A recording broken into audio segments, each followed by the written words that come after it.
এই ভেড়া আনছো? টেনে দারু কিনে এসে সংসারটা শেষ করে দিল। পারছি না ভাই। আরে তুই তো বাবার কাছে কত পারিস না, তুই এখন বড় হয়েছিস না? আমি কি কব বাবারে? কি কবি মানে? আজকে আমার জীবনটা শেষ করে দিল, কালকে তোর জীবনটা শেষ হবে। মুঝে ফরক नहीं पड़ता। এখন কবি না তো কবে কবি? কিছু করে। বাবা, তুমি বাড়িতে বেরো যাও, তোমার আর দরকার নেই আমাকে, তুমি সংসারটা শেষ করে দিছো। আমি এখন বড় হয়েছি, এখন তো আমি সব সামলাই নেবো। ঠিক আছে, তোমার জন্য নেকলেসটা এনে দিলাম। যে চলে আসছি, এটা বিক্রি করে আরো 1 মাসের দারু হয়ে যাবে।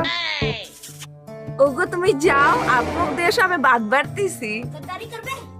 নো নো, এই বাড়ির ভাত তো আমি খাবো না। যে ছেলেকে আমি 10 মাস 10 দিন পেলে ধারণ করেছিলাম,